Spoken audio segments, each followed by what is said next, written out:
Good evening everyone. आज का lecture हमारा होगा विटामिन के ऊपर और शुरुआत हम करेंगे एमएसएमई सेक्टर और कोरोना वायरस के टाइम पे जो प्रॉब्लम फेस कर रही है और गवर्नमेंट जो अपना सेकंड स्टिमुलस पैकेज डेडिकेट कर रही है एमएसएमई सेक्टर के लिए, उसको ध्यान में रखते हुए हम पहले इस टॉपिक को कवर करेंगे। Thank you.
चलिए 2 मिनट हो गए हैं, हम क्लास को शुरू करते हैं।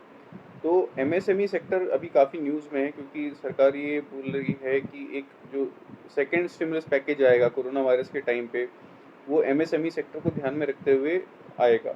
और ये भी देखा जा रहा है कि एमएसएमई सेक्टर जो है वो ज़्यादा इम्पैक्टेड है कोरोना वायरस क्राइसिस से। अब हम ये देखना चाहेंगे कि एमएसएमई सेक्टर को यानी क्यों इसका सिग्निफिकेंस बहुत ज़्यादा है। हर कोई ये बोल रहा है कि एमएसएमई सेक्टर को सपोर्ट करना बहुत ज़रूरी है, तो क्यों इसकी इम्पोर्टेंस है। आप मुझे पॉइंट बताइए कि क्यों एमएसएम सेक्टर जो है, जिसको micro small medium enterprises MSME, ये क्यों भारत के लिए बहुत इम्पोर्टेंट सेक्टर है, क्या इसका कंट्रीब्यूशन रहता है इंडिया को। तो इसके बारे में आप मुझे कुछ पॉइंट्स जो आपको पता है वो बताइए, फिर हम इसको डिटेल में डिस्कस करेंगे एमएसएमई सेक्टर।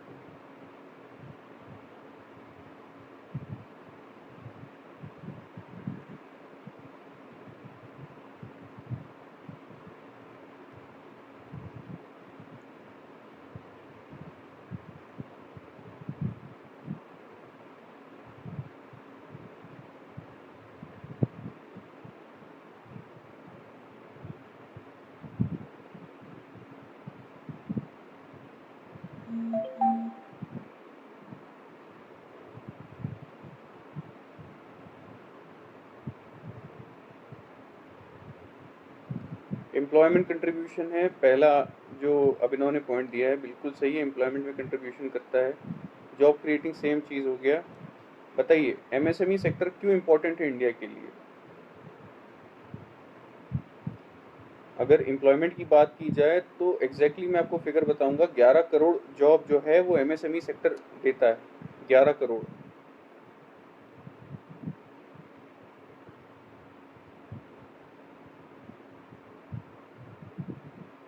और आंसर मेरे को चाहिए, केवल एमएसएमई केवल जॉब प्रोवाइड करना क्या उसका काम है या उसके और भी काम है। इम्पोर्टेंट सेक्टर है, न्यूज़ में है, इसलिए आप एग्जाम में इससे लिए क्वेश्चन एक्सपेक्ट कर सकते हैं। ठीक है, बोथ प्री एंड मेंस दोनों के लिए इम्पोर्टेंट है।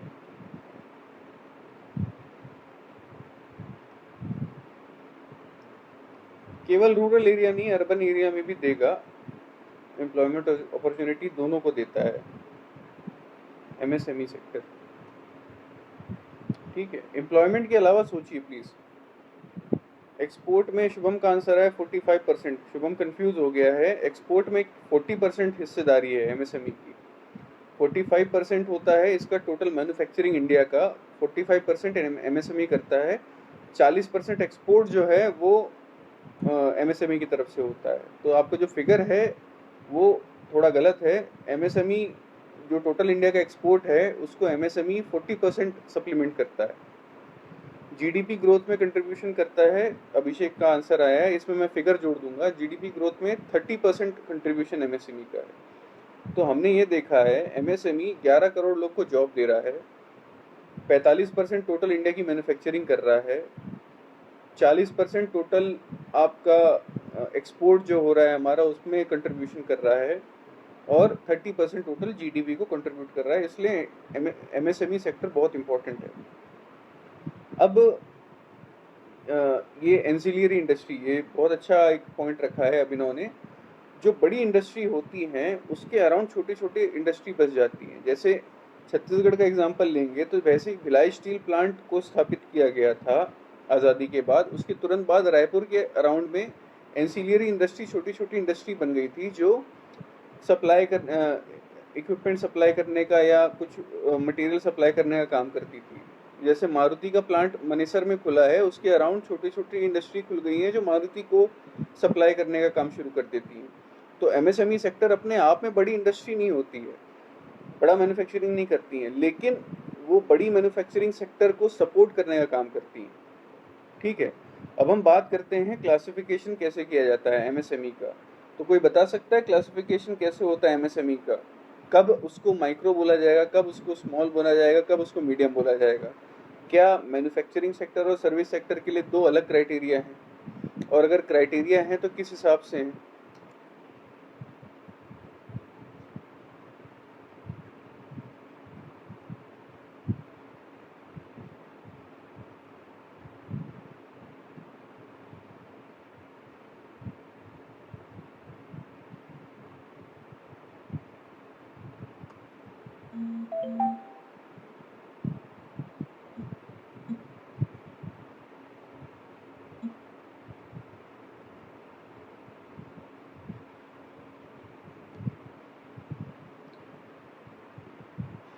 बताइए।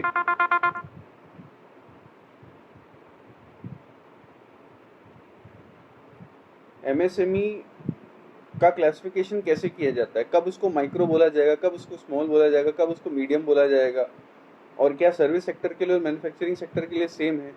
जल्दी गूगल करके भी बता सकते हैं अगर याद नहीं है तो।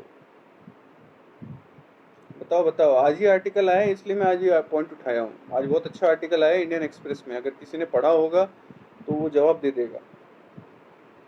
पूरा डिटेल में डिस्कशन हुआ है कि क्या कोरोना वायरस से रिलेटेड प्रॉब्लम चल रही हैं, क्या अभी एमएसएमई सेक्टर का क्लासिफिकेशन कैसे किया जाता है, गवर्नमेंट क्या उसमें पैकेज देना चाह रही है। ठीक है, मैन्युफैक्चरिंग में जैसे अभिनव का आंसर आया है, पहले मैन्युफैक्चरिंग को डिस्कस करेंगे। मैन्युफैक्चरिंग सेक्टर में माइक्रो तभी बोला जाएगा जब उसमें प्लांट और मशीनरी का इन्वेस्टमेंट, ठीक है, क्राइटेरिया का आपको इन्वेस्टमेंट ध्यान रखना है, investment in total investment in plant and machinery. ठीक है, तो प्लांट एंड मशीनरी में टोटल इन्वेस्टमेंट अगर आपका 25 लाख तक का है तो उसको माइक्रो बोला जाएगा, 25 लाख से 5 करोड़ तक का है तो मीडियम बोला जाएगा, और 5 करोड़ से 10 करोड़ तक का है तो उसको सॉरी स्मॉल बोला जाएगा, और 5 करोड़ से 10 करोड़ तक का है तो उसको मीडियम बोला जाएगा। मतलब 25 लाख है आपका माइक्रो, 25 लाख से 5 करोड़ है स्मॉल, और 5 करोड़ से 10 करोड़ है मीडियम। वहीं अगर आप उसकी बात करेंगे सर्विस सेक्टर की, तो सर्विस सेक्टर में 10 लाख तक का आपका आएगा स्मॉल, 10 लाख से आपका 2 करोड़ तक आएगा, सॉरी 10 लाख तक आएगा माइक्रो, 10 लाख से 2 करोड़ तक का आएगा आपको स्मॉल, और 2 करोड़ से 5 करोड़ तक का आएगा मीडियम। ठीक है, तो मैं लिख भी दे रहा हूँ आपको ध्यान में रखने के लिए। मैन्युफैक्चरिंग में micro up to 25 lakh, small 25 lakh to 5 crore, medium 5 crore to 10 crore.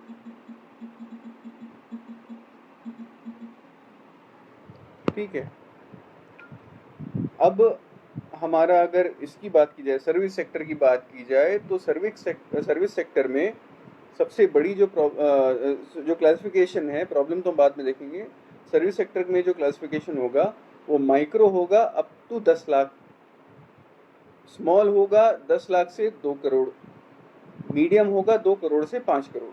तो ये आपका क्लासिफिकेशन है, माइक्रो स्मॉल मीडियम। ठीक है, तो ये अभी तक हमने फैक्चुअल चीज़ें देखी हैं कि एमएसएमई सेक्टर को क्लासिफाई कैसे किया गया है, एमएसएमई सेक्टर का कंट्रीब्यूशन क्या है।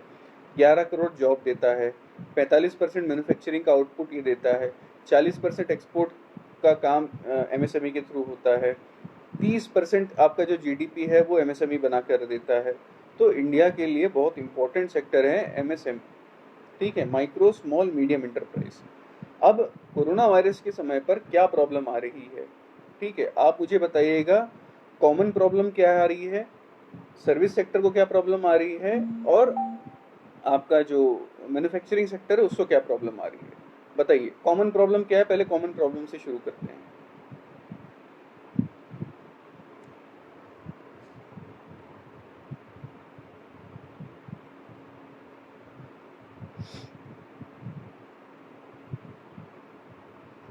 एमएसएम सेक्टर जो है उसको कॉमन प्रॉब्लम क्या आ रही है आज के टाइम पे, जो कोरोना वायरस के समय प्रॉब्लम किससे आ रही है, लॉकडाउन से आ रही है, और जो फिजिकल डिस्टेंसिंग का नॉर्म आपको फॉलो करना है उसको आ रही है। तो कॉमन प्रॉब्लम क्या है आज के टाइम पे,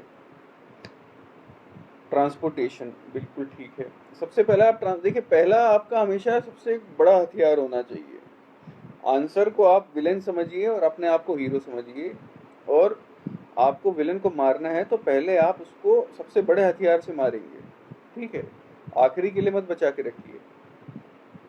पहला क्या है कि आपका फैक्ट्री बंद करना पड़ गया है, लॉकडाउन के कारण इकोनॉमिक एक्टिविटी, प्रोडक्शन एक्टिविटी बैठी हुई है। तो सबसे पहला आपका आंसर यही होना चाहिए, लॉकडाउन के कारण प्रोडक्शन एक्टिविटी बंद है। उसके बाद क्या प्रॉब्लम आ रही है, जहाँ पे अगर प्रोडक्शन की एक्टिविटी शुरू भी है, एसेंशियल आइटम वाली स्मॉल एमएसएमई सेक्टर है, अगर इसमें अगर प्रोडक्शन शुरू भी है तो उसमें आपका रॉ मटेरियल का प्रॉब्लम है, ठीक है, रॉ मटेरियल आपको ला नहीं पा रहे हैं क्योंकि ट्रांसपोर्टेशन की प्रॉब्लम आ रही है। उसके बाद आप देखेंगे कि आप, क्योंकि बिजनेस एक्टिविटी ठप पड़ी है तो आप लेबर को सस्टेन नहीं कर पा रहे हैं, क्योंकि आपका एमएसएम सेक्टर में लेबर कॉस्ट सबसे ज़्यादा होता है, 30% जो कॉस्ट होता है वो लेबर का होता है, ठीक है। उसके बाद आपका ओवरऑल जो सेटअप है, उसको वर्किंग कैपिटल चाहिए या और कहीं इन्वेस्ट करना है उसको चाहिए, डे टू डे एक्टिविटी को फाइनेंस करना है, तो उसके लिए जो उसको क्रेडिट का रिक्वायरमेंट है वो नहीं मिल पा रहा है, क्योंकि बैंक अभी क्रेडिट देने के लिए रेडी नहीं है। बैंक के पास अगर कोई एमएसएम सेक्टर जा रहा है तो बैंक उससे गारंटी मांग रही है अपने क्रेडिट के लिए, लेकिन एमएसएम सेक्टर क्योंकि अभी अच्छे से परफॉर्म नहीं कर पा रहा है, इसलिए उसको वर्किंग कैपिटल या डे टू डे रन करने का भी पैसा नहीं मिल रहा है, लॉन्ग टर्म क्रेडिट तो दूर की बात है। तो ये सबसे बड़ी प्रॉब्लम आ रही है आपके सामने एमएसएम सेक्टर का। उसके बाद डिमांड तो देखिए लिमिटेड है, बहुत कम हो गई है डिमांड, सप्लाई करने के लिए वो रेडी हैं लेकिन सप्लाई करने में भी प्रॉब्लम आ रही है, वो हमने देखा है।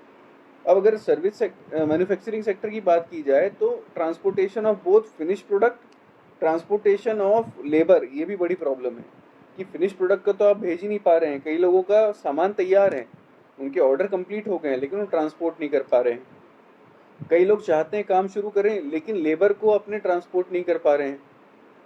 साथ ही साथ क्योंकि स्टेट गवर्नमेंट बोल रहा है कि डेली आपको लेबर को ट्रांसपोर्ट नहीं कर रहा है तो लेबर को ठहराएं कहाँ, वो प्रॉब्लम आ रही है, ठीक है। उसके साथ साथ माइग्रेशन के कारण, जो रिवर्स माइग्रेशन हुआ है कोरोना वायरस के कारण, उनके जो लेबर थे, जो स्किल्ड लेबर थे, वो भी छोड़ के चले गए हैं, तो ये भी प्रॉब्लम आई है। तो ऐसी बहुत सारी प्रॉब्लम्स आ रही है। अगर सर्विस सेक्टर की बात की जाए तो एमएसएम सर्विस सेक्टर का सबसे बड़ा एग्जांपल होता है होटल रेस्टोरेंट, ठीक है। होटल रेस्टोरेंट पूरी तरीके से बंद किए गए हैं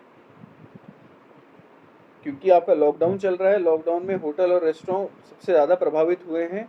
तो होटल इंडस्ट्री, टूरिज्म हमारा पूरा बैठा हुआ है, तो इससे रिलेटेड जो एमएसएम के सेक्टर थे वो भी बैठे हुए हैं, तो इनको बहुत बड़ा नुकसान हो रहा है। तो अब गवर्नमेंट क्या प्रोवाइड करना चाह रही है, अभी जो रिलीफ पैकेज की बात हो रही है, जो भी 2 या 3 दिन में अनाउंस हो जाएगा, उसको टारगेट किया जा रहा है एमएसएम सेक्टर के लिए। तो आप बताइए कि अभी क्या आपने पढ़ा है न्यूज़ में। एक तो क्यों एमएसएम सेक्टर को सपोर्ट करने की बात की जा रही है, ज़्यादा क्यों सपोर्ट करना है एमएसएम सेक्टर को, और साथ ही साथ आपको ये देखना है कि क्या अनाउंसमेंट के बारे में बात चल रही है, अभी जो सजेशंस आए हैं एमएसएम सेक्टर को सपोर्ट करने के लिए वो क्या आए हैं, बताइए।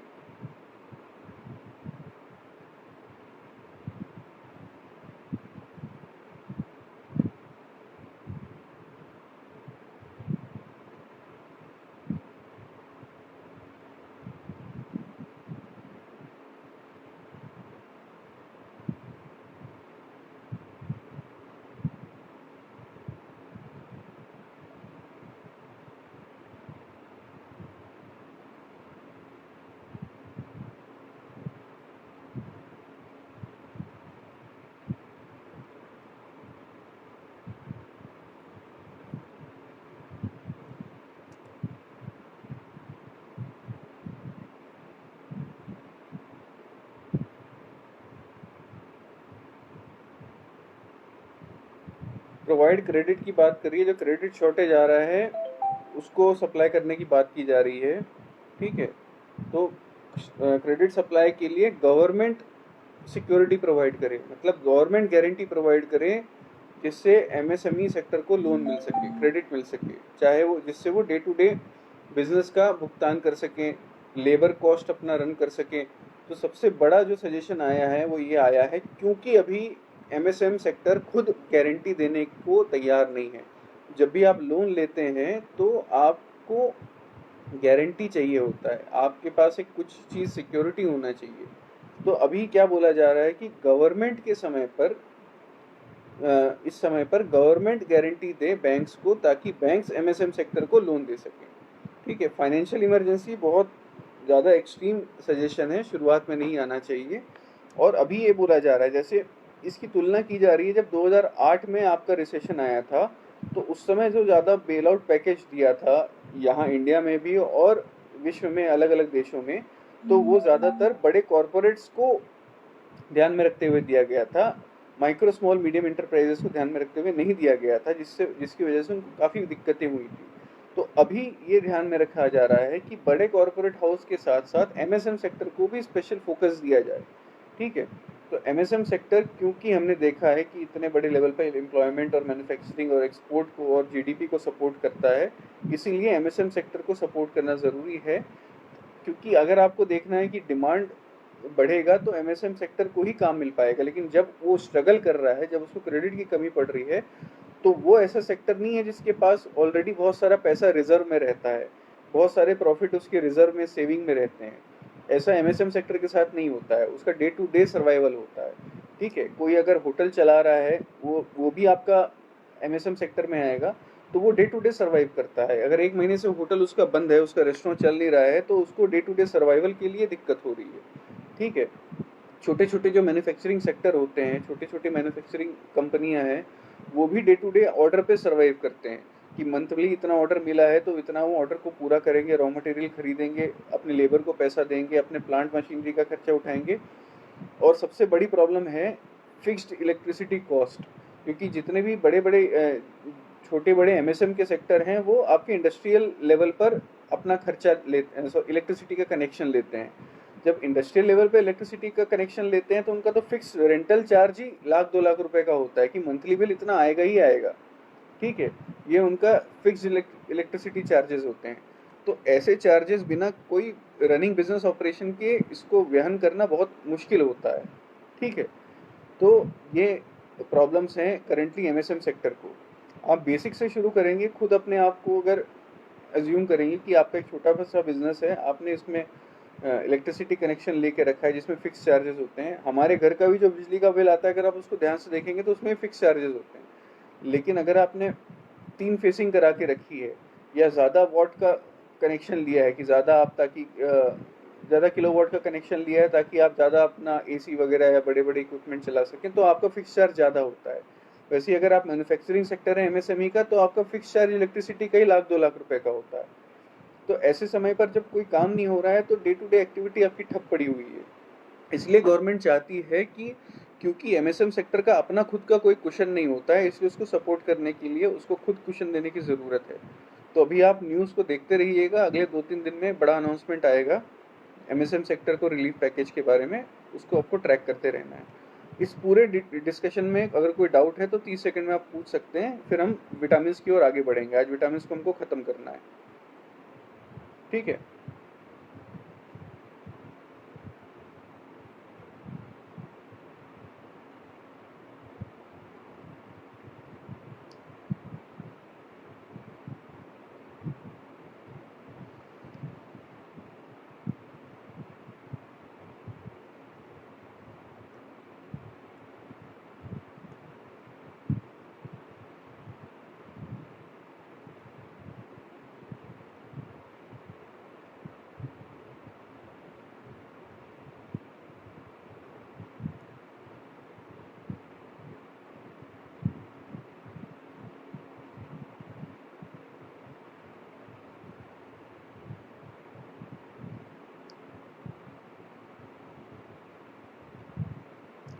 तो कोई डाउट है तो पूछिएगा, नहीं तो हम आगे बढ़ेंगे।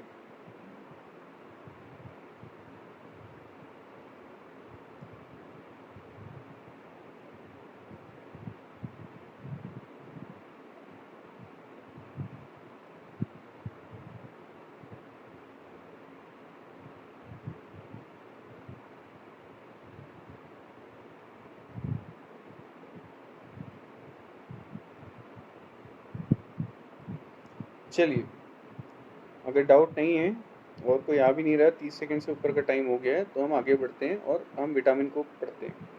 तो विटामिन क्या है? विटामिन एक तरह से ऑर्गेनिक सब्सटेंस है, ऑर्गेनिक पदार्थ है, जो हर ऑर्गेनिज्म को चाहिए अपना नॉर्मल फंक्शन करने के लिए।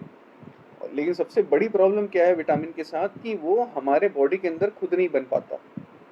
ठीक है, तो विटामिन एक ऑर्गेनिक सब्सटेंस है जो कि हमारा नॉर्मल मेटाबॉलिक फंक्शन, हमारे नॉर्मल बॉडीली फंक्शन के लिए ज़रूरी होता है, लेकिन हमारे बॉडी में ये सफिशिएंट क्वांटिटी में सिंथेसाइज नहीं हो पाता, इसलिए हमको आउटसाइड सोर्स से लेना पड़ता है।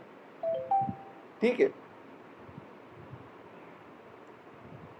तो ये बेसिक डेफिनेशन है विटामिन का।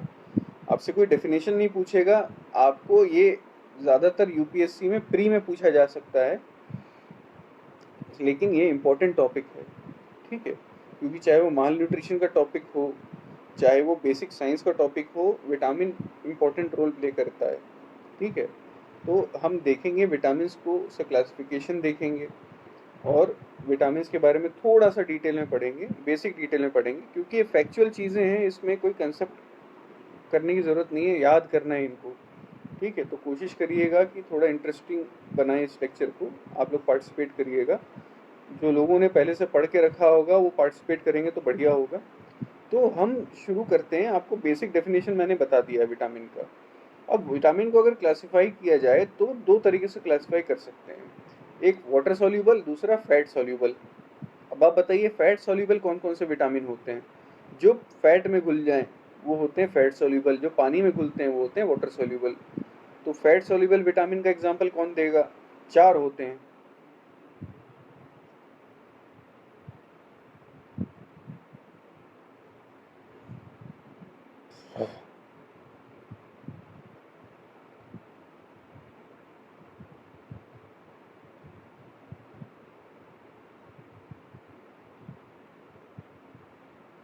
अभिनव का आंसर आ गया, बहुत बढ़िया। ए डी ई के, vitamin A, vitamin D, vitamin E, vitamin के। इसीलिए फैट सॉल्युबल विटामिन के आपने चार एग्जाम्पल आपने देखे हैं, और इसीलिए मैं आपको बोलना चाह रहा हूँ फैट आपके डाइट में होना ज़रूरी है। ठीक है, क्योंकि जब तक आपके डाइट में प्रॉपर अमाउंट ऑफ फैट नहीं होगा तो ये विटामिन जो है एब्जॉर्ब नहीं होंगे बॉडी में। आप खा रहे हैं विटामिन को, आप बढ़िया 25-30 कैप्सूल खाइए दिन के विटामिन के, लेकिन वो पूरा एक्सक्रीट हो जाएगा आपकी बॉडी से, अगर आपकी बॉडी में अच्छे फैट अवेलेबल नहीं है जो इन विटामिन को बॉडी के अंदर एब्जॉर्ब कराने का काम करेंगे। ठीक है, तो ये चार विटामिन होते हैं, विटामिन ए डी ई के। तो आपके डाइट में फैट होना ज़रूरी है। ठीक है, फैट खराब चीज़ नहीं होती है। अब आगे बढ़ते हैं, ये खुशखबरी के बाद कि फैट आप खा सकते हैं बिना कोई टेंशन लिए, हम आगे बढ़ते हैं। तो सबसे पहले आते हैं हम विटामिन ए, जिसको बोला जाता है रेटिनॉल। ठीक है, retinol, RETINOL, vitamin A, retinol. ठीक है, ये हम पढ़ चुके हैं थोड़ा सा विटामिन ए और विटामिन डी के बारे में। तो अब ये काम क्यों आता है, विटामिन ए का हमारे बॉडी में फंक्शन क्या है? कोई बता सकता है विटामिन ए का फंक्शन क्या है हमारी बॉडी में? हमारी आंख में दो तरीके के सेल मिलते हैं, एक होता है रॉड सेल, रॉड मतलब ROD, रॉड सेल। एक होता है कोन सेल, CONE। ठीक है, रॉड सेल का काम होता है हमको रात में दिखे उसका काम करना, लाइट, लो लाइट में जो विजिबिलिटी होती है उसका काम होता है रॉड सेल का। कोन सेल से हमको कलर देखने को मिलता है, तो आप सी से याद कर सकते हैं, सी का कलर, सी का कोन, इससे मैंने अपने आप को याद करवाया था। ठीक है, तो रॉड सेल और कोन सेल दो चीज़ें होती हैं हमारे आँख में। रॉड सेल से आपको लो लाइट में, रोशनी अगर कम है तो उसमें भी आप अगर आसानी से देख सकते हैं, तो वो रॉड सेल की वजह से होता है। कोन सेल मतलब कलर, कलर आप डिफ्रेंशिएट कर पाते हैं, लाल है, हरा है, नीला है, पीला है, तो वो कोन सेल की वजह से आता है, सी का कोन, सी का कलर। ठीक है, विटामिन ए का फंक्शन अब किस में आएगा, रॉड सेल में आएगा या कोन सेल में आएगा, बताइए?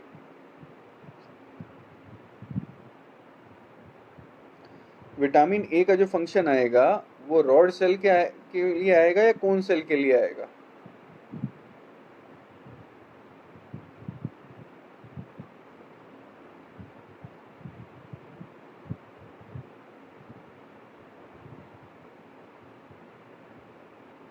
रॉड सेल के लिए आता है। रॉड सेल में एक पदार्थ मिलता है, पदार्थ नहीं बोलेंगे उसको, एक पिगमेंट मिलता है जिसको बोलते हैं रोडोप्सिन।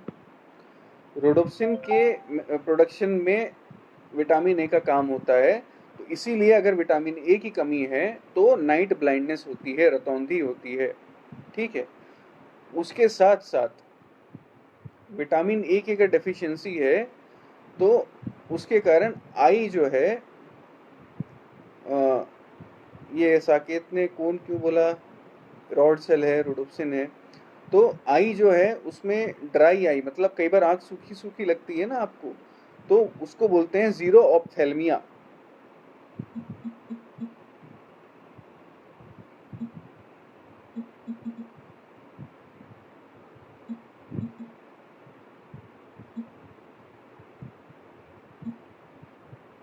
जीरोप्थेल्मिया, इस कंडीशन में क्या होता है कि आपकी आंख में जो नॉर्मल टीयर की एक फिल्म रहती है, ऐसा नहीं है जब आपको दुख होता है या खुशी होती है तो आंसू निकलते हैं, वो एक्स्ट्रा है।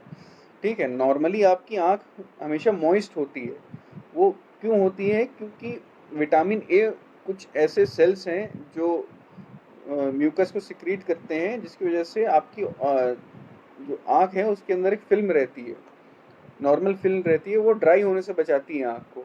जब ड्राई विटामिन ए की कमी रहेगी तो ये सेल ढंग से काम नहीं करेंगे, तो आंख जो है वो ड्राई रहेगा। ड्राई रहने के कारण आंख में कई बार अगर कोई फॉरेन बॉडी, मतलब कोई कचरा आ जाता है, तो उसकी वजह से आंख में अंदर जो सफ़ेद वाला हिस्सा होता है उसमें कट वगैरह लग सकता है। ठीक है, आपका जो कॉर्निया है वहाँ पे कट लग सकता है, तो वहाँ पे अल्सर हो सकता है ड्राई आई के कारण। ठीक है, तो दो चीज़ें होती हैं विटामिन ए की कमी से, इसको बोलते हैं आपका नाइट ब्लाइंडनेस, रतौंधी और ड्राई आई। इसको याद रखिएगा, इससे ज़्यादा विटामिन ए के बारे में नहीं पूछा जाएगा। अब सोर्सेस आप देखिए, सोर्सेस क्या क्या हैं। इम्यूनिटी और सेल वाला एपिथेलियल सेल, वो है कि आपका जो एपिथेलियल सेल जो होता है ये थोड़ा डिटेल हो जाता है, ये ज़्यादा पूछा नहीं जाता है, लेकिन आपका जो एपिथेलियल सेल रहता है, जो आउटर मोस्ट सेल को बोलेंगे एपिथेलियल सेल, जो एपिथेलियल सेल रहेगा उसकी करेक्ट फंक्शनिंग का काम भी विटामिन ए इंश्योर करता है। तो इसीलिए करेक्ट सेल फंक्शनिंग का काम विटामिन ए कर रहा है, तो आपका जो सेलुलर ग्रोथ है उसको भी विटामिन ए प्रमोट करेगा। तो आप इसको इतना डिटेल में मत जाइएगा, सिंपल याद रखिए, हमको बेसिक याद रखना है इसको क्या बोला जाता है। इसको रेटिनॉल बोला जाता है, इसका केमिकल नेम याद रखिए। इसका मेन काम क्या है? रोडोप्सिन बनाना, जो रोड सेल में होता है। उसकी कमी से क्या हो जाएगा? लो नाइट विजिबिलिटी कम हो जाएगी, जिसको नाइट ब्लाइंडनेस और रतौंधी बोलते हैं। साथ ही साथ आपकी आंख जो है वो ड्राई होने लगेगी, तो ड्राई आई बोलेंगे इसको। इसके इम्पोर्टेंट सोर्सेज क्या होते हैं? आपको किन किन खाद्य पदार्थों से मिलेगा, बताइए।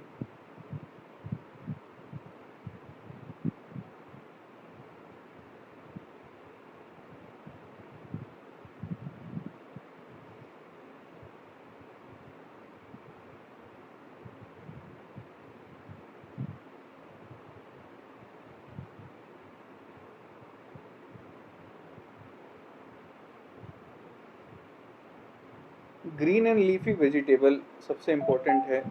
ठीक है, green and leafy vegetable. Milk को आगे मत रखिए, मिल्क को पीछे रखिए। सबसे इम्पोर्टेंट है green and leafy vegetable. Carrot हो गया, ठीक है, ग्रीन एंड लीफी वेजिटेबल में आपका कैरेट, सॉरी, पालक हो जाएगा, सबसे इम्पोर्टेंट सोर्स है। ठीक है, उसके बाद कैरेट बहुत इम्पोर्टेंट सोर्स है। ठीक है, उसके बाद जो अगर उसमें जाएंगे एग में भी ठीक ठाक मिल जाता है। आपका लिवर ऑयल जो रहता है, कॉड लिवर ऑयल, उसमें प्रचुर मात्रा में विटामिन ए मिलता है। ठीक है, तो आप बेसिक बेसिक सोर्स आप याद रखिएगा विटामिन ए का। उसके बाद आते हैं, अगला फैट सॉल्युबल विटामिन है विटामिन डी। विटामिन डी को बोलते हैं कैल्सीफेरॉल। ठीक है, कैल्सीफेरॉल। अपने अपने पसंद का सोर्स याद कर लीजिए जो आपको खाने में पसंद है। ठीक है, बहुत सारे हैं, ये लिस्ट हम बनाते जाएंगे कभी। ठीक है, तो विटामिन डी को बोलते हैं कैल्सीफेरॉल। ठीक है, हमारे यहाँ पर विटामिन डी का जो प्रीकर्सर है, मतलब जो विटामिन डी के बनने से पहले, कैल्सीफेरॉल बनने से पहले का जो पदार्थ होता है वो हमारी बॉडी में बनता है, लेकिन वो कन्वर्ट होता है विटामिन डी में हमारे बॉडी में जब सनलाइट आता है उसके बाद, इसलिए बोलते हैं सनलाइट लेना बहुत ज़रूरी है। या तो आप डायरेक्टली विटामिन डी लीजिए खरीद कर, या तो सबसे आसान है कि आपकी बॉडी में ऑलरेडी विटामिन डी बनता है, तो लेकिन आप धूप में खड़े हो जाएंगे, विटामिन डी का एक पहले वाला हिस्सा बनता है, ठीक है। तो जैसे आपके यहाँ पर आपकी बॉडी के अंदर खोआ बन रहा है, आप धूप में खड़े होंगे तो बाहर मिठाई बन जाएगी, तो वैसे ही है आपका विटामिन डी के साथ, उसका प्रीकर्सर जो है वो आपके अंदर बन रहा है। आप धूप लेते हैं तो कैल्सीफेरॉल में वो कन्वर्ट हो जाता है और वो हेल्प करता है किस चीज़ में, वो आप बताइए, क्योंकि डिस्कस किया जा चुका है। कैल्सीफेरॉल विटामिन डी को बोला जाता है। विटामिन डी का सबसे इम्पोर्टेंट सोर्स जो है वो उसका प्रीकर्सर तो आपकी बॉडी में ही बन रहा है, उसके बाद आप धूप ले रहे हैं तो कन्वर्ट हो जाता है विटामिन डी में। नहीं तो आपको मिलेगा ये मशरूम है, फिश है, एग है, लिवर है, दूध बहुत इम्पोर्टेंट सोर्स है विटामिन डी का, ठीक है, दूध में मिलता है। तो हमको ये ज़्यादा डाइट से लेने की ज़रूरत नहीं है, इसलिए क्योंकि आपका इसका प्रीकर्सर जो है आपकी बॉडी में ही बन रहा है। तो डाइटरी सप्लीमेंट उतना बड़ा रोल नहीं प्ले करता जितना आपका लाइफस्टाइल प्ले करता है। इसीलिए लाइफस्टाइल के कारण आपका जो जो लाइफस्टाइल के कारण जो सबसे बड़ी डिजीज़ और सबसे बड़ा जो प्रॉब्लम आ रहा है वो विटामिन डी डेफिशिएंसी है। कि सब लोग ऑफिस के अंदर, घर के अंदर मोबाइल देखते बैठे रहते हैं, जिसमें से मैं भी हूँ, और बाहर नहीं निकलते हैं। बाहर जो सैर करने के लिए निकलते थे, या बच्चे जब स्कूल में थे तो मॉर्निंग असेंबली बाहर की तरफ होती थी, ठीक है। तो इसके कारण आपको विटामिन डी आपकी बॉडी में सिंथेसाइज हो जाता था, लेकिन उसके अब क्या है, आप डाइट में भले ही 100 लीटर दूध पी जाइए, ठीक है, लेकिन अगर आप धूप में नहीं जा रहे हैं तो विटामिन डी का सिंथेसिस नहीं हो रहा है। तो ये लाइफस्टाइल के कारण ज़्यादा बड़ा प्रॉब्लम आ रहा है कि आपको घर के अंदर बैठे रहना है। अब इसका काम क्या होता है, इसका काम होता है कैल्शियम का एब्जॉर्प्शन कराना, ठीक है, कैल्शियम को डिपॉजिट करवाना। अगर विटामिन डी नहीं रहेगा तो आपका बॉडी में कैल्शियम की कमी हो जाएगी। कैल्शियम की कमी हो जाएगी तो अब बॉडी को तो कैल्शियम चाहिए, तो जो उसका रिजर्व कैल्शियम है हड्डियों में, वो उसको वहाँ से निकालते रहेगा, तो हड्डियों से कैल्शियम का क्षरण होना शुरू हो जाएगा, जिसकी वजह से आपकी हड्डियाँ वीक होते जाएंगी। बच्चों में इसको क्या बोलते थे बताइए, मैंने बताया था डिजीज़ का नाम क्या है। बच्चों में अगर कोई डिजीज़ हो रही है तो उसको क्या बोलेंगे?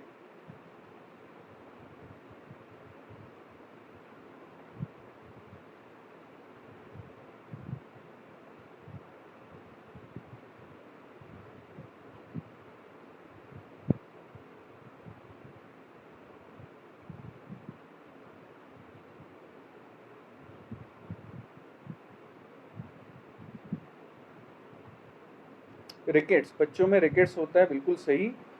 और उसमें मैंने बताया था पैर धनुषाकार हो जाते हैं, ठीक है, रिकेट्स हो गया। बड़ों में क्या होता है?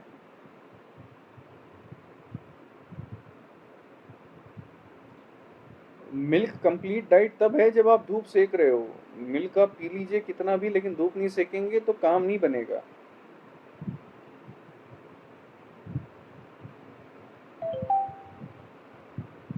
ठीक है। तो बच्चों में रिकेट्स होता है, पैर आपके धनुषाकार हो जाते हैं। याद रखिएगा, कई बार पूछा जाता है कि धनुषाकार पैर किस विटामिन की डेफिशिएंसी से होते हैं। तो ऑस्टियोमलेशिया दोबारा नहीं भाई, क्लास में पढ़ाया जा चुका है। ऑस्टियोपोरोसिस होता है। ऑस्टियोमलेशिया और ऑस्टियोपोरोसिस दोनों बहुत डिफरेंट टर्म है। विटामिन डी की कमी से ऑस्टियोपोरोसिस होता है, ठीक है, ये खत्म हो गया।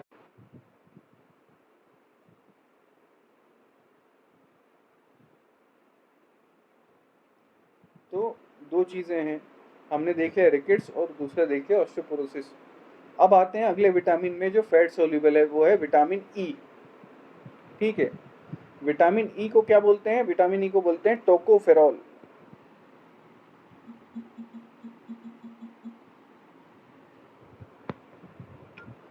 टोकोफेरॉल है विटामिन ई। विटामिन ई क्या होता है? ये आपके नॉर्मली फूड सोर्स जो है, आपके वेजिटेबल ऑयल हो गया, प्रचुर मात्रा में मिलेगा। जो आपके नट हो गए, जैसे कि बादाम हो गया आपका, ये ग्राउंड नट मतलब मूंगफली हो गया, या आपका क्या अखरोट हो गया, इसमें प्रचुर मात्रा में मिलता है, इसको बोलते हैं टोकोफेरॉल। ठीक है, इसकी डेफिशिएंसी की वजह से क्या होता है, न्यूरोलॉजिकल प्रॉब्लम होती है। ठीक है, डेफिशिएंसी, विटामिन ई की डेफिशिएंसी है तो न्यूरोलॉजिकल प्रॉब्लम हो जाता है। ठीक है, तो ये विटामिन ई है, एंटीऑक्सीडेंट का काम करती हैं। जो ऑक्सीजन के फ्री रेडिकल होते हैं वो खराब होते हैं। आपको बाहर तो ऑक्सीजन चाहिए, लेकिन ऑक्सीजन के फ्री रेडिकल अगर बॉडी के अंदर हैं तो वो सेल को डैमेज करते हैं। तो उस डैमेज को रोकने का काम क्या होगा, एंटीऑक्सीडेंट, जो ऑक्सीजन के फ्री रेडिकल को बॉडी के अंदर रोकेंगे। तो इन एंटीऑक्सीडेंट का काम करता है विटामिन ई। ठीक है, तो विटामिन ई कॉस्मेटिक इंडस्ट्री में बहुत फेमस है। विटामिन ई के कैप्सूल आते हैं जो लोग अपने चेहरे पर पोतते हैं। ठीक है, तो ये विटामिन ई जो है ये टोकोफेरॉल है। इसकी कमी की वजह से आपको नर्व कंडीशन हो जाता है, नर्व कंडक्शन में प्रॉब्लम आता है। ये आपका एंटीऑक्सीडेंट है, तो इसकी कमी की वजह से सेलुलर डिजनरेशन भी होना शुरू हो जाता है। ठीक है, और इसका स्किन पे बहुत इंपॉर्टेंट इम्पैक्ट होता है, इसीलिए बहुत बड़ा कॉस्मेटिक इंडस्ट्री का जो विटामिन है वो विटामिन ई है। तो अगर ये बोला जाएगा कि अगर कॉस्मेटिक इंडस्ट्री जो सबसे ज़्यादा विटामिन को यूज़ करती है वो होता है विटामिन ई। जो स्किन रिलेटेड प्रोडक्ट हैं उसमें विटामिन ई जो है आपका वो यूज़ होता है। तो ये है टोकोफेरॉल। इसका इम्पोर्टेंट सोर्स हमने देख लिया है विटामिन ई का। इसमें आपका nuts, vegetable oil best example है। आपका जो नट है, सीड है, वेजिटेबल ऑयल हो गया जैसे सनफ्लावर ऑयल हो गया, ये आपका आलमंड ऑयल हो गया। ठीक है, व्हीट जर्म ऑयल जिसने बोला था, गेहूं, अंकुरित गेहूं, जवारा जिसको बोलते हैं, वो बहुत अच्छा सोर्स होता है। ठीक है, तो ये चीज़ें हैं विटामिन ई के बारे में। अगर कॉस्मेटिक इंडस्ट्री से रिलेटेड या स्किन केयर प्रोडक्ट से रिलेटेड कोई विटामिन है तो उसका आंसर होगा विटामिन ई। ठीक है, अब आते हैं के, विटामिन के। विटामिन के को क्या बोलेंगे, विटामिन के दो होते हैं, विटामिन के वन और के टू। तो के वन को बोलते हैं फाइलोक्विनोन और के टू को बोलते हैं मेनाक्विनोन।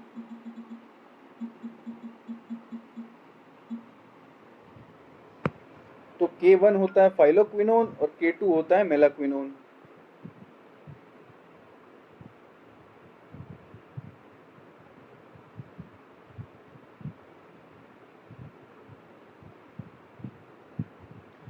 के वन जो होता है वो होता है आपका प्लांट फॉर्म ऑफ विटामिन के टू होता है एनिमल फॉर्म ऑफ विटामिन के। ठीक है, के वन है प्लांट फॉर्म ऑफ विटामिन के, फाइलोक्विनोन। के टू होता है एनिमल फॉर्म ऑफ विटामिन के। ठीक है,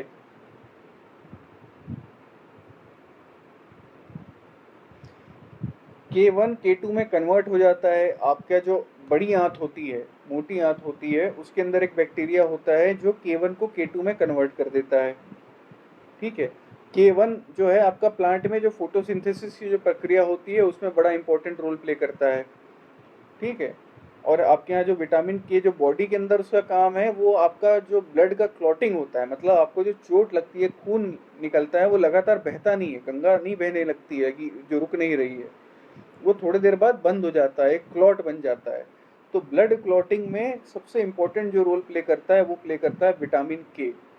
ठीक है, तो विटामिन के का रोल है ब्लड क्लॉटिंग फैक्टर में। जो आपका क्लॉटिंग कोएगुलेशन का है, क्लॉटिंग फैक्टर अगर यूज करेंगे तो क्लॉटिंग फैक्टर का विटामिन है विटामिन के। जो ब्लड क्लॉटिंग का प्रोसेस होता है जिसमें आपको चोट लगी है, खून बह रहा है, उसके बाद वो रुक जाता है, एक क्लॉट बन जाता है उसके ऊपर में, उसका काम होता है, वो किसका काम होता है, वो होता है विटामिन के का काम। ठीक है, तो ये है आपका विटामिन के। दो होते हैं, के वन होता है फाइलोक्विनोन, के टू होता है मेनाक्विनोन। के वन होता है प्लांट फॉर्म ऑफ विटामिन के टू होता है एनिमल फॉर्म ऑफ विटामिन के वन का मेजर काम होता है फोटोसिंथेसिस में, प्लांट में। के वन कन्वर्ट हो सकता है के टू में, जो आपके लार्ज इंटेस्टाइन होता है। ठीक है, उसमें लार्ज इंटेस्टाइन में कोलोन होता है, उसमें एक बैक्टीरिया मिलता है जो के वन को के टू में कन्वर्ट करता है। ठीक है, इसका काम क्या होगा विटामिन के का, ह्यूमन बॉडी में क्लॉटिंग फैक्टर का काम करता है, ब्लड क्लॉट बनाने में काम करता है। ठीक है, तो ये आपका है विटामिन के। कोई भी डाउट है फैट सोल्यूबल विटामिन में, इसके सोर्सेज क्या क्या हैं?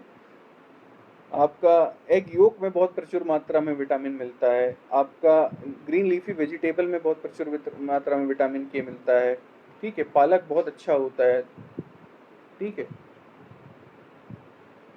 लिवर होता है, उसमें विटामिन के प्रचुर मात्रा में मिलेगा। तो ये आपका फैट सोल्यूबल विटामिन हो गया, विटामिन ए डी ई के। इसमें कोई डाउट है तो पूछ सकते हैं आप लोग।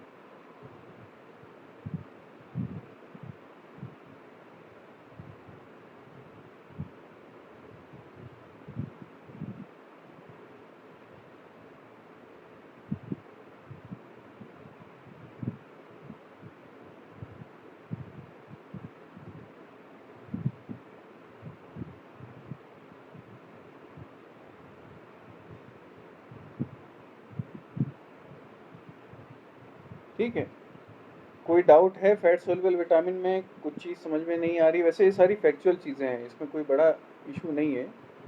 फैक्चुअल चीज़ों में इतना कुछ ध्यान नहीं रहता है, कंसेप्ट का कोई इशू नहीं होता है।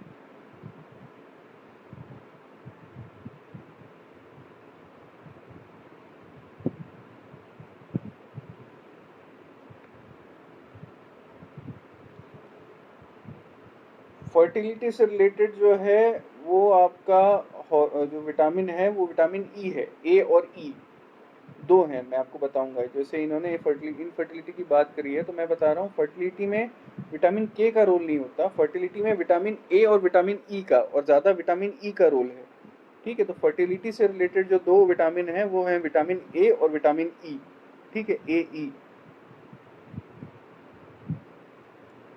अब इसमें कोई डाउट है तो आप पूछिए, नहीं तो हम आगे बढ़ेंगे।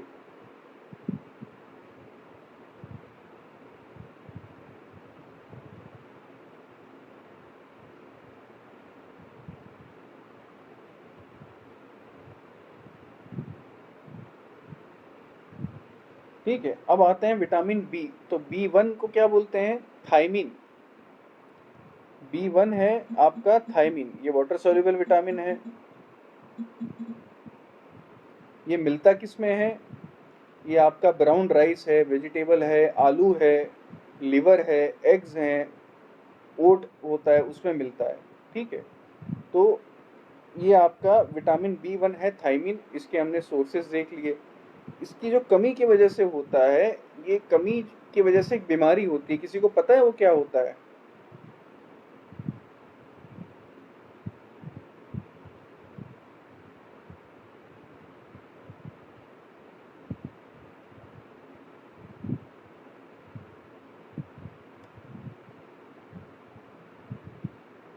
बेरी बेरी, बहुत बढ़िया। बेरी बेरी जो सिंड्रोम है वो तीन तरीके का होता है, एक होता है ड्राई, दूसरा है वेट, तीसरा है इन्फेंटाइल। बेरी बेरी का जो डिजीज है विटामिन बी वन की डेफिशिएंसी से होता है।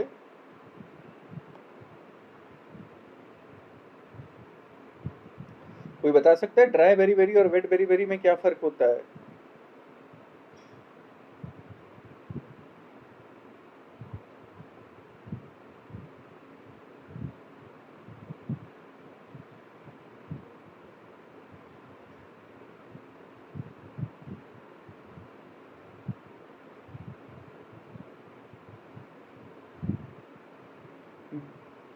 ड्राई बेरी बेरी में आपका नर्व और मसल इन्वॉल्व हो रहे हैं।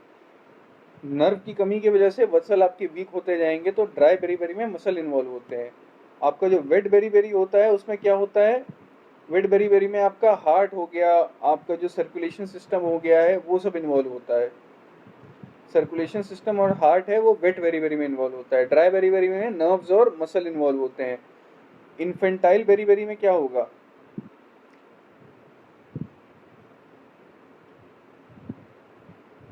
इन्फेंटाइल बेरी बेरी मतलब जो एकदम बच्चों में, इन्फेंट में इन्वॉल्व कर रहा है उसको इन्फेंटाइल बेरी बेरी बोलेंगे।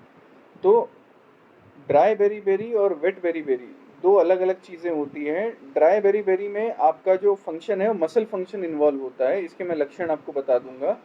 इसका ज़्यादा फंक्शन आपका पैरों में दिखता है।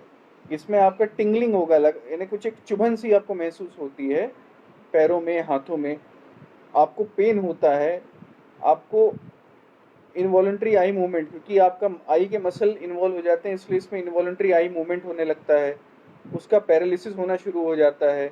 बोलने में, क्योंकि आपकी बोलने की मसल वीक हो जाती है इसलिए बोलने में तकलीफ हो जाती है। ठीक है, तो ये काम है आप, ये सिम्टम है आपके ड्राई बेरीबेरी के। अब वेट बेरीबेरी का क्या काम है, क्योंकि आपका सर्कुलेशन सिस्टम इन्वॉल्व हो रहा है, आपका हार्ट इन्वॉल्व हो रहा है, तो आपकी सांस फूलने लगेगी। थोड़ा सा भी फिजिकल एक्टिविटी करेंगे तो आपकी सांसें फूलने लगती है, हार्ट रेट आपका बढ़ने लगता है। और क्योंकि कई बार आप देखते हैं कि जिनको हार्ट की दिक्कत होती है उनके पैरों में सूजन जरूर होती है, दोनों पैर सूजे हुए होते हैं, तो ये सेम चीज होगा। हार्ट का प्रॉब्लम है, सर्कुलेशन का प्रॉब्लम है, तो पैरों में सूजन होना शुरू हो जाता है। तो ये आपका वेट बेरीबेरी का सिम्टम है।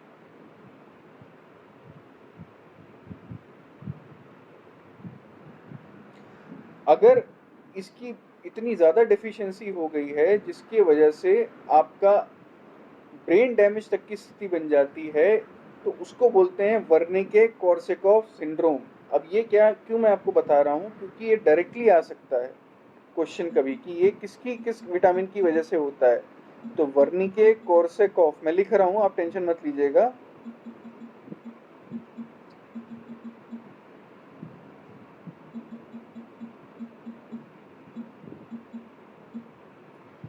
वर्निके कोर्सैकॉफ सिंड्रोम होता है। तो ये जब एक्सट्रीम केस हो जाएगा बेरी का, तो वर्निके कोर्सैकॉफ सिंड्रोम हो जाएगा। इसमें ब्रेन डैमेज हो जाता है थायमिन डेफिशिएंसी की वजह से, कंफ्यूजन होगा, मेमोरी लॉस होगा। ठीक है, क्योंकि आपका मसल का कोऑर्डिनेशन दिमाग से होता है, तो जब ब्रेन डैमेज हो रहा है तो आपका मसल कोऑर्डिनेशन भी प्रॉब्लम हो जाता है, आपको दो दो चीज़ें दिखने लगती हैं जिसको डबल विजन बोलते हैं। ठीक है,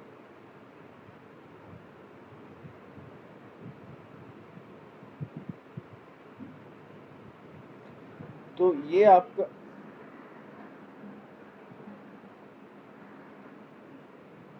सिम्टम है, बेरी का प्रॉब्लम है। तो B1 हो गया आपका थायमीन, इसमें कोई डाउट नहीं होना चाहिए, ये मैंने लिख दिया जो जो इश्यूज थे। जिसको बेरी होता है उसको शुगर हो सकता है, ऐसा तो नहीं है, ऐसा कोई रिलेशन यार देखा नहीं है। हम्म,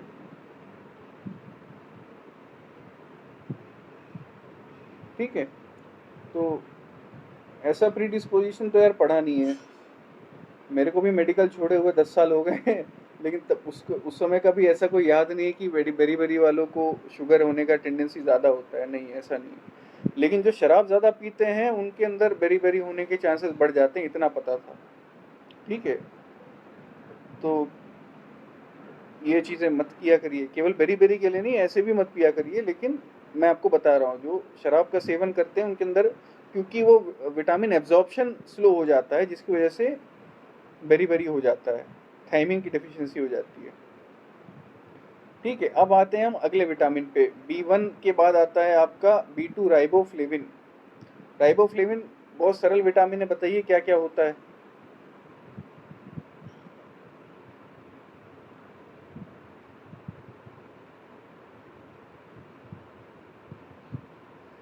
राइबोफ्लेविन के बारे में कौन बताएगा।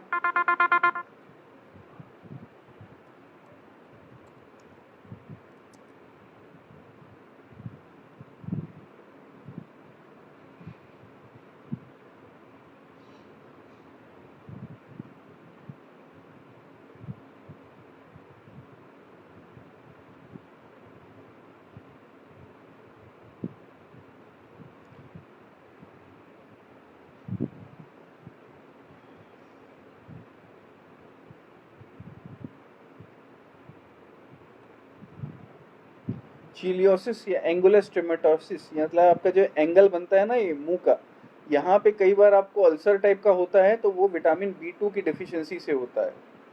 ठीक है, तो ये बॉडी का बॉडी के लिए बहुत इंपॉर्टेंट है। जो आपका जो एंगुलर स्टोमेटोसिस होता है या जिसको चिलियोसिस भी बोलते हैं, जो स्किन की क्रैकिंग होती है, इसको प्रिवेंट करता है। ठीक है, तो आपका जो एंगुलर स्टोमेटोसिस है, चिलियोसिस है, ये विटामिन B2 की डेफिशिएंसी से होगा।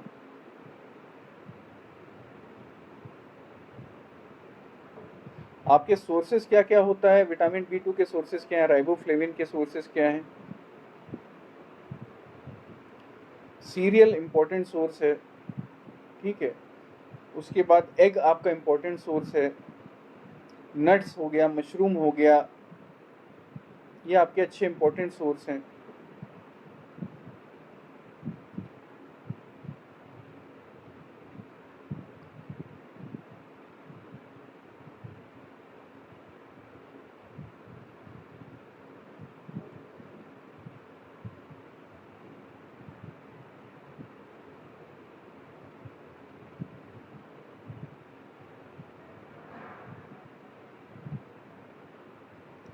इसकी कमी की वजह से एक जो कंपोजिट डिजीज होती है उसका नाम होता है अरीबोफ्लेविनोसिस।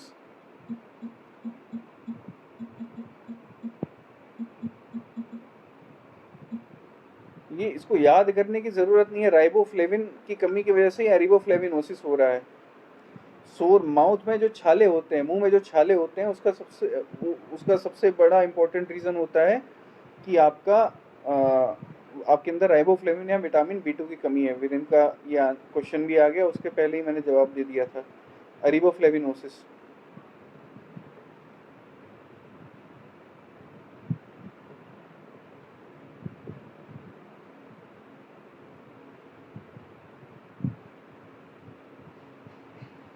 ठीक है, अब हम आते हैं अगले विटामिन में, जिसको बोलते हैं नियासिन। बी बी3 मतलब नियासिन। नियासिन को निकोटिनिक एसिड भी बोलते हैं, नियासिन और निकोटिनिक एसिड।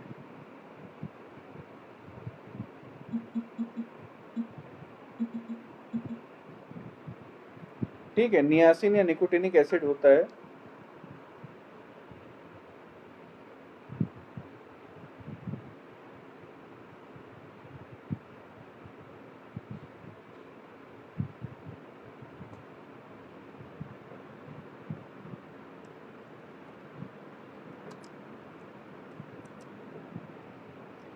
इसकी वजह से क्या होता है बताइए।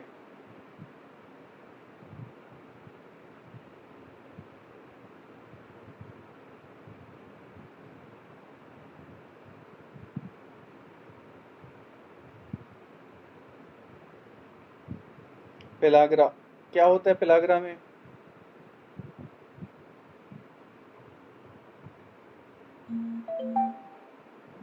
ये पेलाग्रा को प्रिवेंट करने का काम करता है। क्या होता है पेलाग्रा में, सब आंसर दे रहे हैं पेलाग्रा। पेलाग्रा से होता क्या है।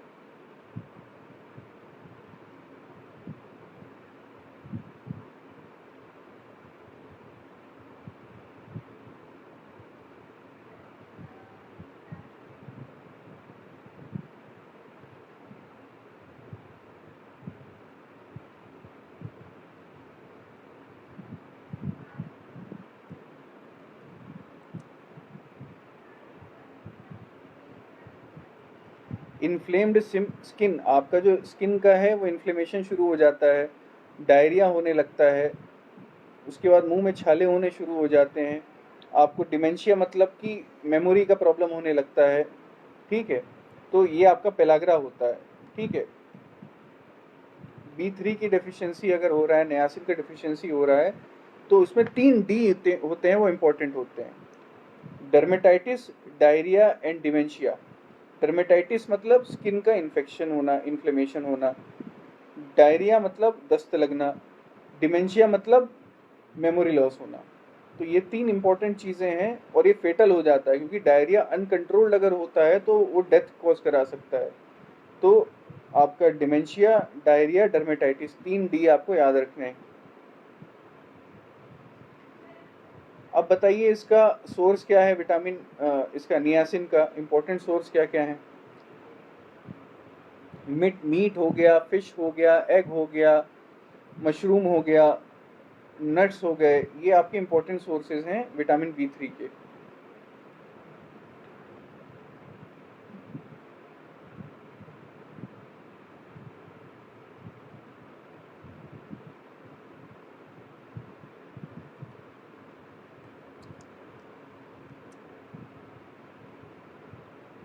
डर्मेटाइट, अरे लिख देता हूँ यार वो, ठीक है। डर्मेटाइटिस, डायरिया, डिमेंशिया, ठीक है। ये 3 डीज हैं, याद रखिएगा। 3D मूवी देखते हैं तो 3D पेलाग्रा से याद रखिएगा। Dermatitis, diarrhoea, dementia. डर्मेटाइटिस मतलब डर्मा मतलब स्किन, डर्मेटोलॉजिस्ट बोलते हैं ना स्किन के स्पेशलिस्ट को। डायरिया मतलब दस्त लगना, डिमेंशिया मतलब मेमोरी लॉस होना।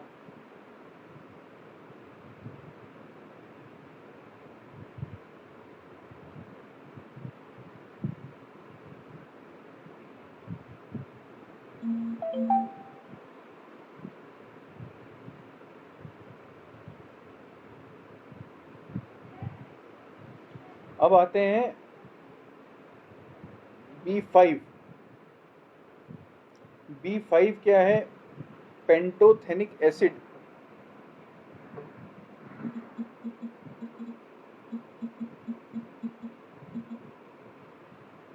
ये फिर रिपीट करने की ज़रूरत है या मैंने लिख दिया है वैसे? डर्मेटाइटिस मतलब स्किन में इन्फ्लेमेशन होना, डायरिया मतलब दस्त लगना, डिमेंशिया मतलब मेमोरी का प्रॉब्लम होना, ठीक है। तो ये 3 चीज़ें होती हैं और ये डेथ भी क्रॉस करा सकता है पेलाग्रा। अब आते हैं B5 में। B5 को बोलते हैं पेंटोथेनिक एसिड।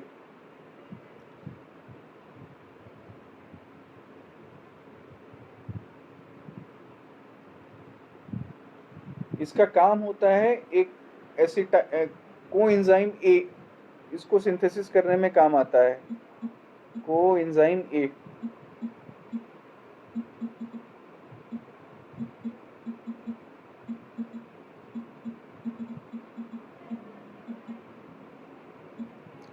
इसमें काम आएगा, कोएंजाइम सिंथेसिस में काम आता है। तो ये इम्पोर्टेंट है विटामिन, जो आपका B5 है आपके स्किन के हेल्थ के लिए, लिवर के हेल्थ के लिए, डाइजेस्टिव ट्रैक के हेल्थ के लिए, ठीक है। आपका ब्लड बनाने में उपयोग आता है, विटामिन B5 है। पेंटोथेनिक एसिड, इसकी कमी की वजह से क्या होता है बताइए?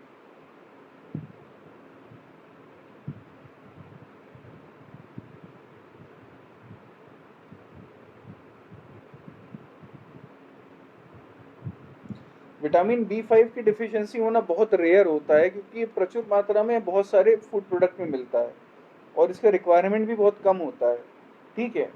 आपको नट्स में मिलेगा, दाल में मिलेगा, पोल्ट्री के डिश में मिलेगा जैसे कि एग हो गया, डेयरी प्रोडक्ट में मिलेगा, ठीक है। आपको सीरियल्स में मिलेगा। आप अगर गोभी खा रहे हैं, गोभी बहुत इंपॉर्टेंट है इसमें, ये हो जाएगा तो उसका डेफिशिएंसी बहुत रेयर हो रहा है। जब आपके अंदर सारी विटामिन की डेफिशिएंसी है तभी आपको ज़्यादातर देखने को मिलता है कि आपको विटामिन B5 की भी आपको डेफिशिएंसी हो गई है, ठीक है। तो आपको ये कब मिलेगा? जब आपके अंदर माल न्यूट्रिशन है, आप स्टारवेशन की कगार पे हो, तब जाके B5 का डेफिशिएंसी आपको मिलता है। क्योंकि लगभग हर विटामिन, ये लगभग हर फूड सोर्स में है आपके। कैबेज में है आपके, आपके सीरियल्स में मिलता है, दालों में मिलता है, उसके बाद आपके अंडों में मिलता है, बहुत सारे आपके चीज़ें उसमें मिलेगा। इसके कारण क्या होगा, आपका डेफिशिएंसी होती है तो बहुत रेयर है डेफिशिएंसी होना, लेकिन हेडेक होता है, फटीग, आपके अंदर थकान बहुत होती है, इरिटेबिलिटी होती है, आपको गैस्ट्रो इंटेस्टाइनल प्रॉब्लम मतलब पेट से रिलेटेड प्रॉब्लम्स हो जाती हैं।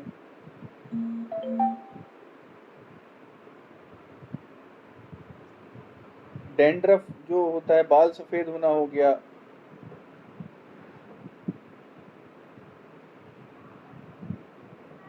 नहीं, ये को रिलेटेड ए नहीं है, इसको एक एंजाइम होता है उसके सिंथेसिस में यूज होता है।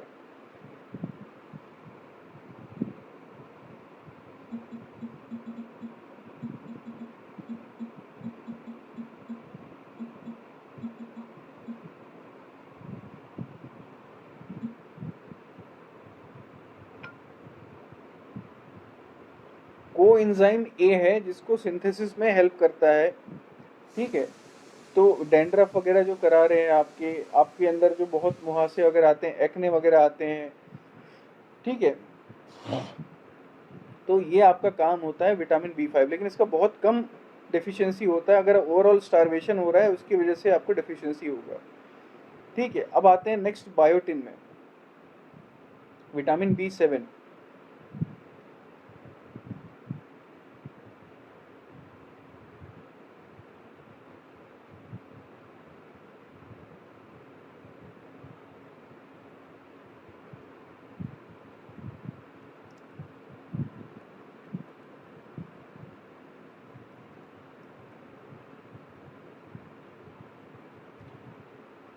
विटामिन B7 है। आज हमको विटामिन सारे खत्म करने हैं। ठीक है, तो विटामिन B7 आप देखेंगे, विटामिन B7 को क्या बोला जाता है? बायोटिन।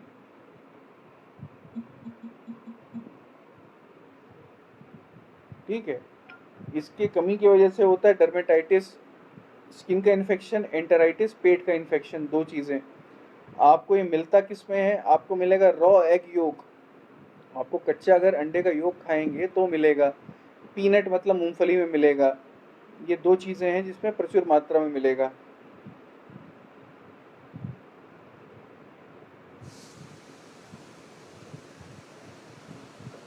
आपके नाखून और बाल की स्ट्रेंथनिंग के लिए B7 बहुत इंपॉर्टेंट होता है।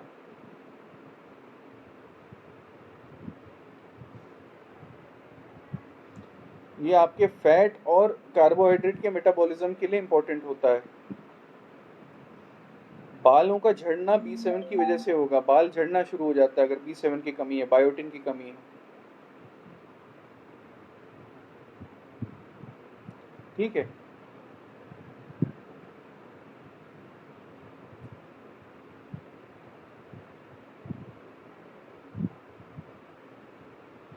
बाल सफेद होना नॉर्मल फिजियोलॉजिकल है, एजिंग का प्रोसेस है। ठीक है, तो कमी कम होती है लेकिन फिर भी बाल सफेद होते हैं, क्योंकि नॉर्मली आपका एजिंग प्रोसेस में भी बाल सफेद होना नॉर्मल है। ऐसा नहीं कि जो बूढ़े हो रहे हैं उनके अंदर विटामिन कम होते जा रहा है। या आप विटामिन B7 या B5 जो हमने बोला था, उसको प्रचुर मात्रा में खाते रहेंगे तो आपके बाल कभी सफेद नहीं होंगे।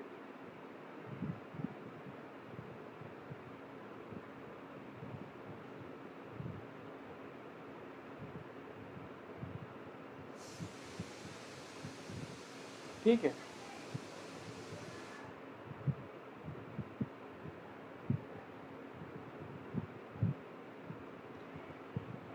चलिए अब अगले में आते हैं। B7 खत्म हो गया है, अगला विटामिन आएगा। हमने इसके वो भी देख लिया, रॉ एग योक इसका बहुत इंपॉर्टेंट सोर्स है विटामिन B7 का। B9 में आते हैं, जिसको फोलिक एसिड बोलते हैं या फोलिनिक एसिड बोलते हैं। B9 है फोलिक एसिड या फोलिनिक एसिड, ये सब रटने वाली चीज़ हैं, तो इसलिए हम इस पर ज़्यादा वो नहीं करेंगे, क्योंकि इसको एक ही बार में ख़त्म करना है, इसमें थोड़ा लंबा पड़ेंगे।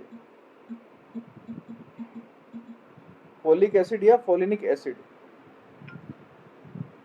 ठीक है, इसकी कमी की वजह से सबसे इम्पोर्टेंट है एनीमिया होता है। ठीक है, एनीमिया होता है इसकी कमी से। और अगर प्रेगनेंसी के समय इसकी कमी है तो बर्थ डिफेक्ट मतलब कि प्रॉब्लम होता है बच्चे को। न्यूरल ट्यूब डिफेक्ट भी होता है। एनीमिया बहुत सारे तरीके के होते हैं, इसके केस में होता है मेगेलोब्लास्टिक एनीमिया और बर्थ डिफेक्ट। ठीक है,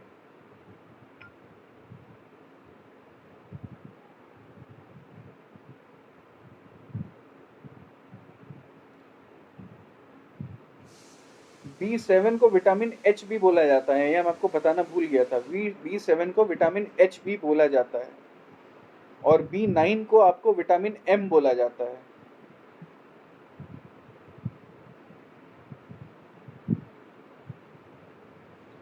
ये बहुत इंपॉर्टेंट विटामिन है, एनीमिया कराता है, बर्थ डिफेक्ट करा देता है। ये कहाँ से मिलेगा? आपके सोर्सेस क्या हैं B9 के? लीफी वेजिटेबल हो गया, ब्रेड हो गया, पास्ता हो गया, सीरियल आपके जो होते हैं उसमें मिलेगा। ठीक है, तो ये आपके इंपॉर्टेंट सोर्स हैं विटामिन B9 के, फोलिक एसिड के। ठीक है, B9 इंपॉर्टेंट विटामिन है बहुत। अब आते हैं आपका B12। विटामिन B12 बहुत इंपॉर्टेंट विटामिन है।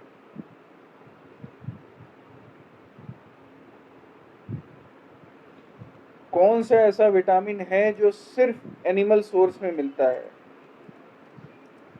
बताइए, कौन सा ऐसा है विटामिन जो सिर्फ एनिमल सोर्स से मिलता है?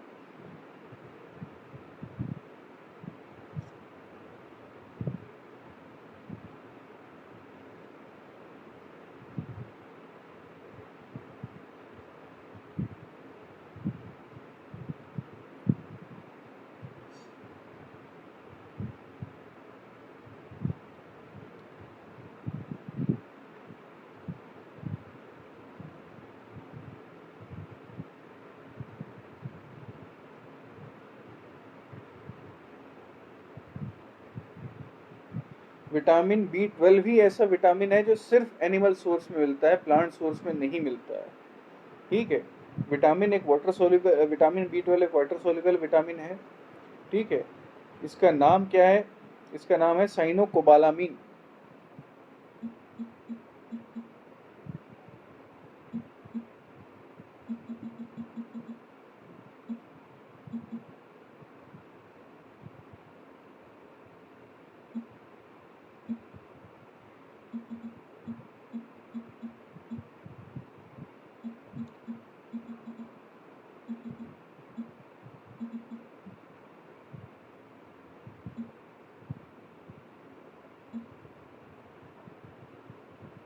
साइनोकोबालामीन हो सकता है, हाइड्रोक्सीकोबालामीन नाम होता है, और तीसरा होता है methyl कोबालामीन।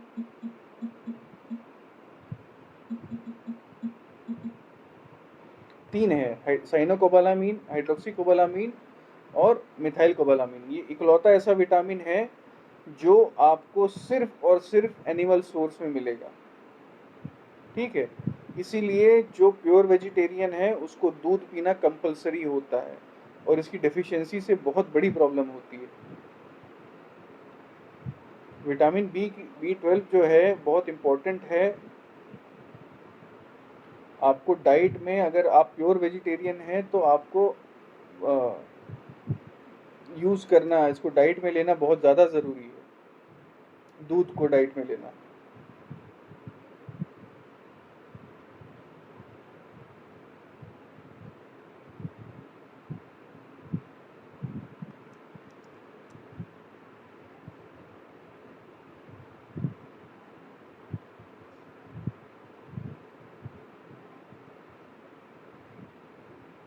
Nerve tissue, brain function, RBC का प्रोडक्शन, ये सारे काम विटामिन B12 कराता है। नर्व टिश्यू हेल्थ के लिए बहुत इंपॉर्टेंट है, इसीलिए जब इसकी डिफिशियंसी होती है तो नर्व रिलेटेड प्रॉब्लम बहुत ज़्यादा होती है। ठीक है, आरबीसी बनने का प्रॉब्लम होता है अगर विटामिन B12 है। हाँ, विटामिन B12 के तीनों नाम है, अमर अकबर एंथनी देखे हो ना, वैसी टाइप का है। ठीक है, तो विटामिन B12 है, इसके तीन नाम है, हाइड्रोक्सीकोबालामीन, साइनोकोबालामीन, मिथाइल कोबालामीन। ठीक है, नर्व कंडक्शन के लिए आरबीसी है, तो इसकी डेफिशिएंसी के कारण भी एनीमिया हो जाएगा, क्योंकि आरबीसी का प्रोडक्शन हो रहा है, रेड ब्लड सेल का प्रोडक्शन हो रहा है, इसकी कमी की वजह से भी एनीमिया हो जाएगा। एनिमल प्रोडक्ट में ही मिलेगा दूध, इसलिए आपको कंपलसरी हो जाता है। ब्रेन फंक्शन, नर्वस फंक्शन के लिए बहुत इंपॉर्टेंट है।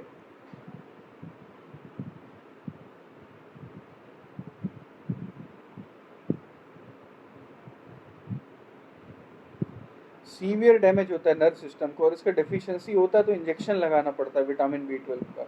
इसलिए जो प्योर वेजिटेरियन है उनको एनिमल सोर्स का एक चीज़ खाना ज़रूरी है, जैसे कि दूध हो गया।